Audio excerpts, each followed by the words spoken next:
My name is Raymond Lee Fish, F-I-S-H. I was born in Sherrodsville, Ohio, April 16th, 1930. And the school you went? Went to high school in Delroy, Ohio. Very small town, very small school. Had 17 members in our class. And after I graduated high school, I joined the Army. I enlisted. When was that? That would have been, I think, October of 1948. As close as I can get. Why did you enlist? Why did I? Yeah.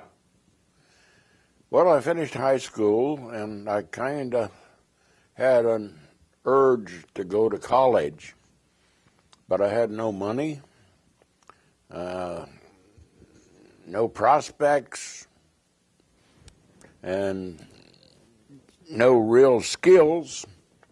So I thought the place for me is in the Marine Corps. I went to join the Marine Corps, and the recruiting officer said, "Our quota is full for the next 90 days." So I walked across the hall and joined the Army. Oh. And I think God was looking over me at the time. All right, so where did you go for basic training? Fort Knox, Kentucky. And then, after that, what happened to you? Well, I got chosen for 6 weeks of leadership training at Fort Knox.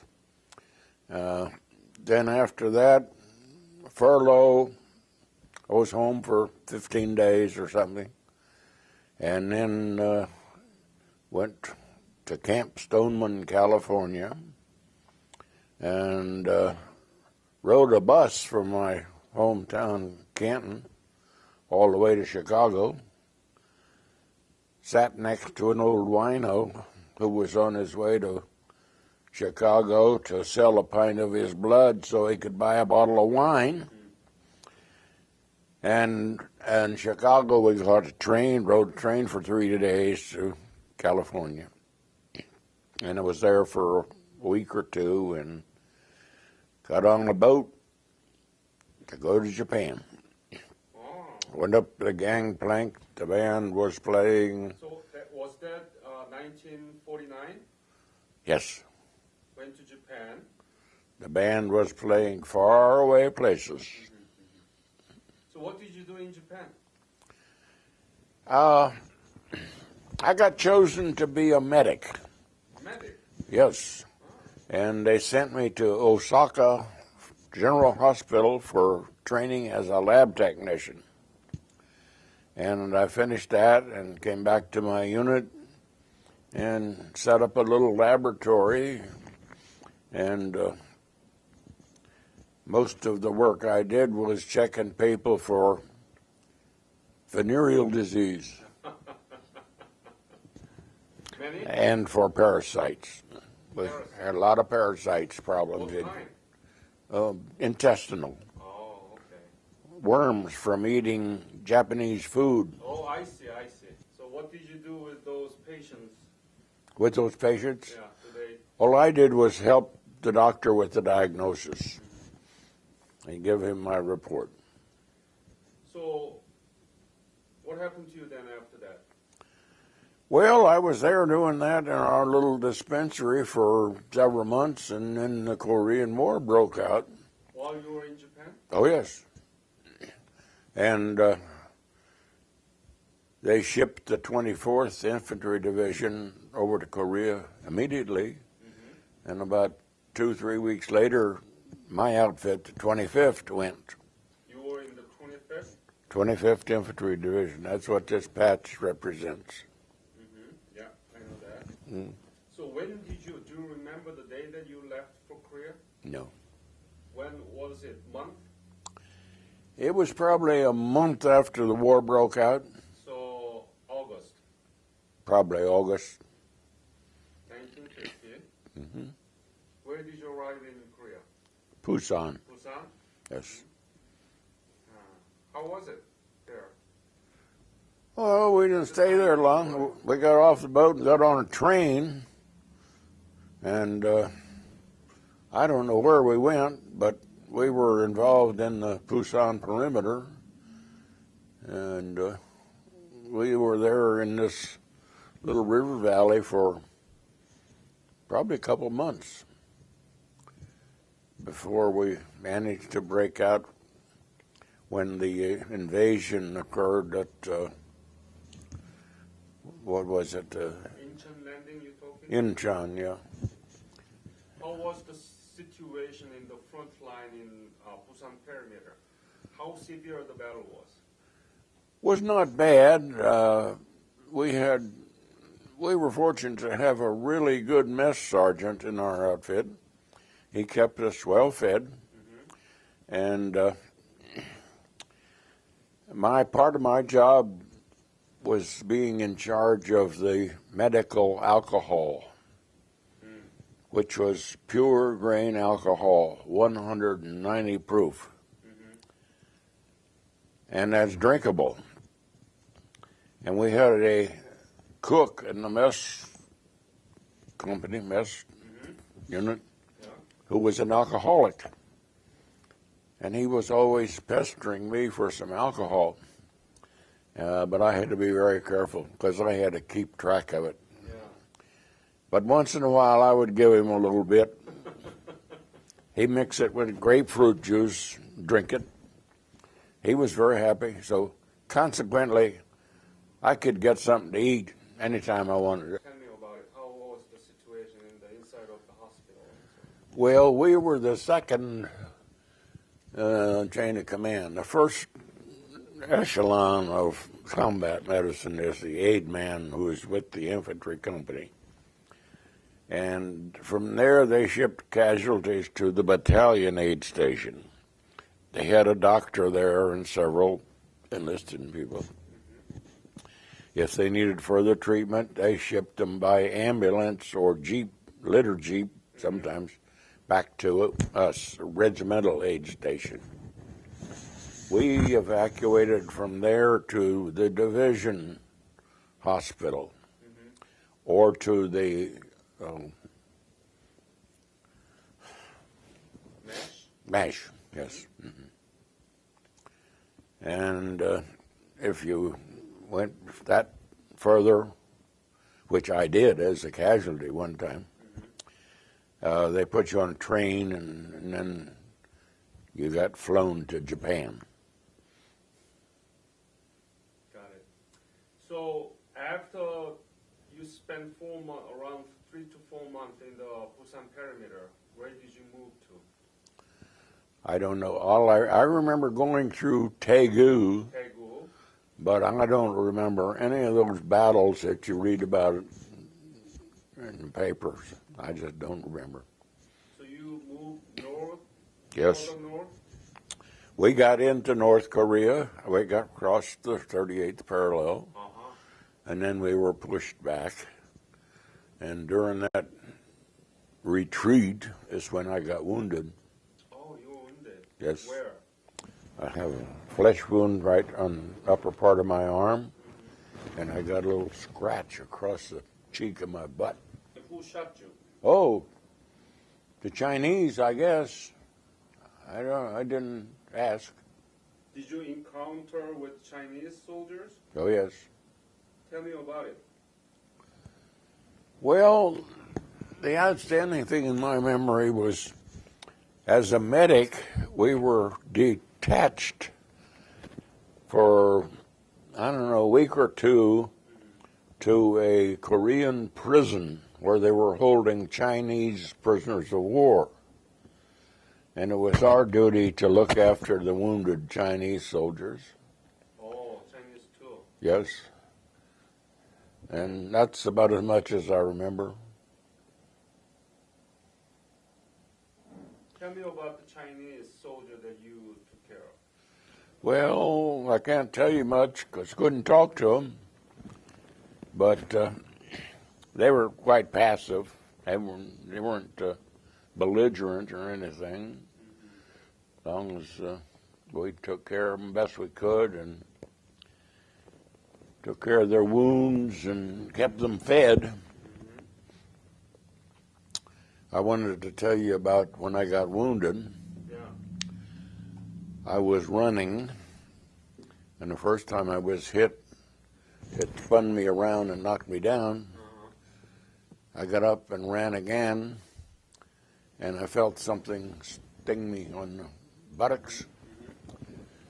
And I kept on running a little bit, and pretty soon the leg of my pants was getting wet, Oh, the blood. I thought. And then my boot was squishing, and I thought, my God, I'm bleeding to death here on this old Korean hillside. Well, I get over the top of the hill and out of the line of fire, and I stopped to reconnoiter the situation. I reached for a drink of water from my canteen, and it's empty. It was water. It was water from the canteen. Bullet went right through the canteen. Oh my God. I wish I had saved that canteen. So actually that canteen protect you. Well, Saved you. I don't know. It probably did to some extent. Yeah. I mean, without that canteen, you've been hit, Yeah. and you couldn't run, and you may be captured as a prisoner of war. Well, anything is possible. You still think about that Oh, yes, many times. many times. Yes. So then you were wounded, so that you've been taken care of by the other medics. They- What happened? They sent me by train from the division aid station to Busan by train, and then on a plane.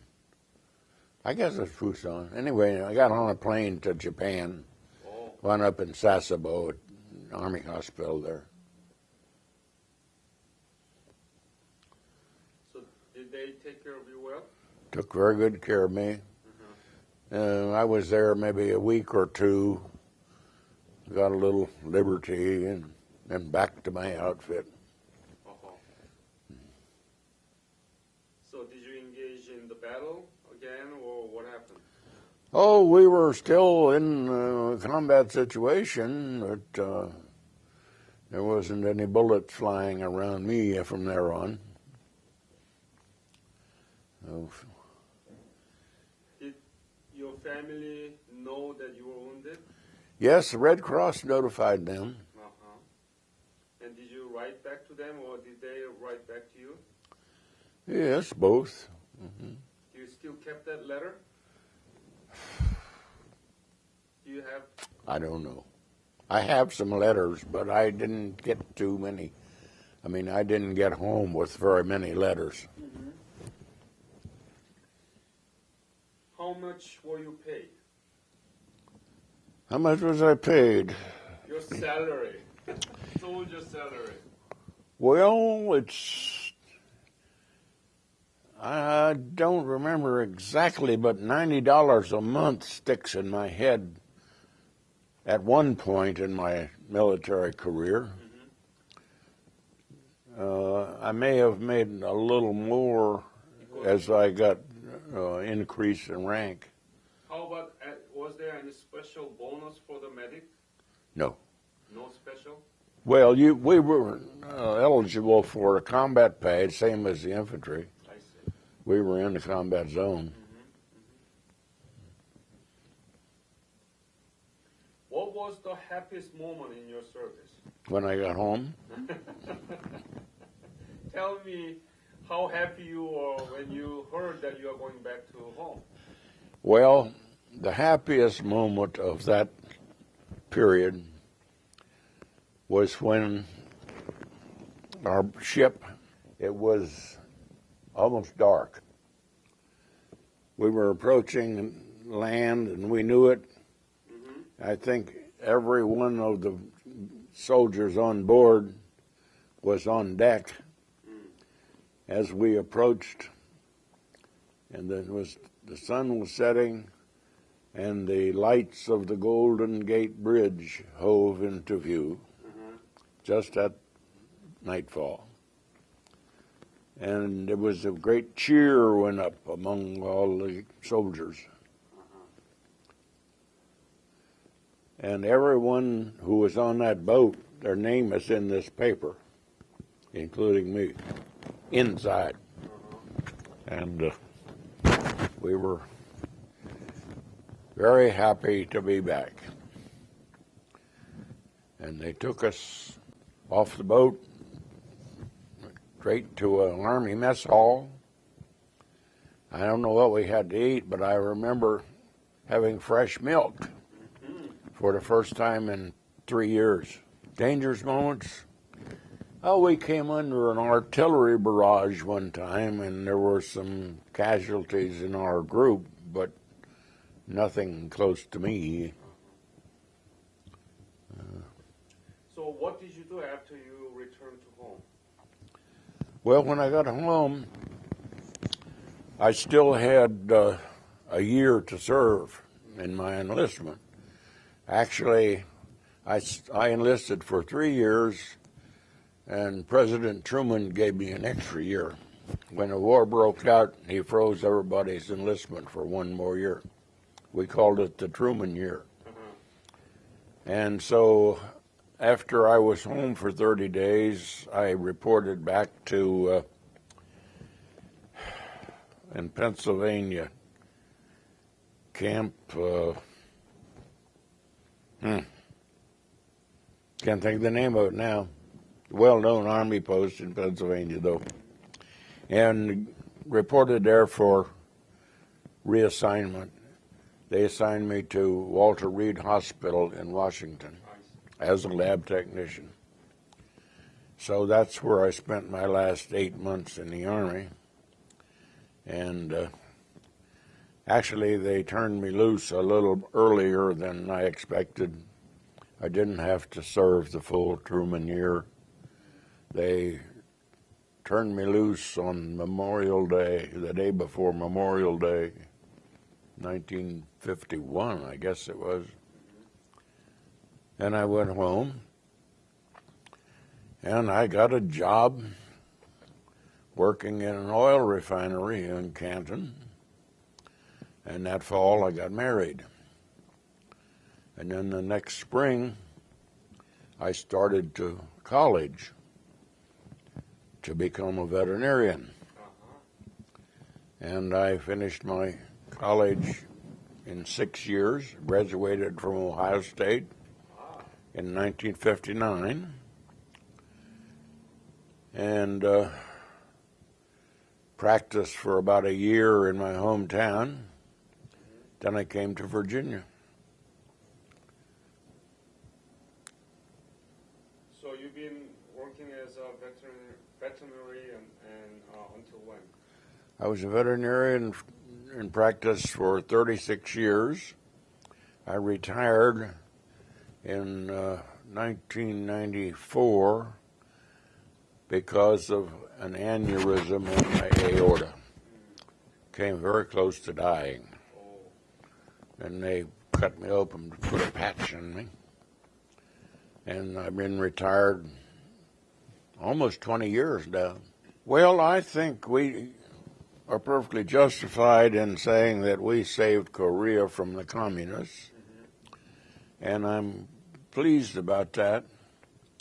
I am not pleased that we didn't go ahead and finish the job so that the entire nation of Korea could be free. I think if Truman had let MacArthur alone, he would have done the job fully. So consequently, I never thought much of Harry Truman. I once called him an old fart in a newspaper.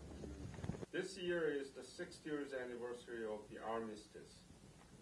There's no country ever existed, okay, with the war continuously going on for 60 years after an official ceasefire. What do you think about that? Well, I think it's a shame that the North Koreans are so infantile and so narrow-minded that they couldn't make peace and give their people a little freedom. How did war affect you, your life? Actually, in a very positive way. It got me an education. Under the GI Bill, I was able to get my veterinary degree with the help of my good wife, who was a nurse. And she You and nurse met together. yes, Good. she and I went our last year of high school together. And when I went in the Army, about the same time she went in nurses training. And she finished her training about the same time I got out of the Army. And so we got married. We wrote letters back and forth while I was in Japan, Korea. Any message to our young generation about the Korean War and your experience as a Korean War veterans? Well, I have strong feelings about that, but I don't know quite how to express it. I'm disappointed with our armed forces today. Why? Something happened between Korea and Vietnam.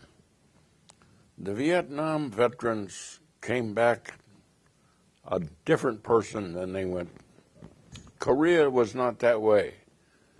We came home ready to go to work, didn't get on with our lives. And it seems as though the attitude changed entirely with the Vietnam veterans, so many of them anyway. And it seems like young people today think more and more about what the government can do for me, more so than what I can do for the government. So, your message is not disappointment, but you want to say to them, what do you want to say?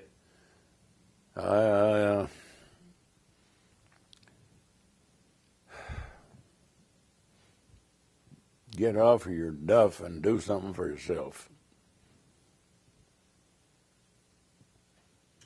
Thank you for that message. Thank you. Any other comments that you want to make about this interview or your service?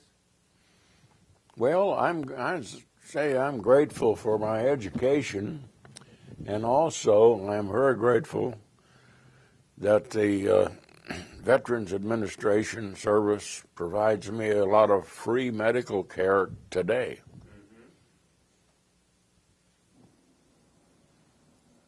And I'm very grateful for the opportunity of having been a veterinarian. That GI Bill did a lot for me, and I had a very interesting career. You know that Korea is now economically very strong and it's a vibrant democracy. Yes, and you're producing some good cars. Yeah. Cellular phones, cars, refrigerator, TVs. Yeah. Yeah. Have you been back to Korea? Pardon? Have you been back to Korea? No. Do you want to go back? Not much interested, because basically my wife is not interested. And she is my second wife. My first wife died after 50 years of marriage. Thank you very much again, Ray. Yes, you're welcome.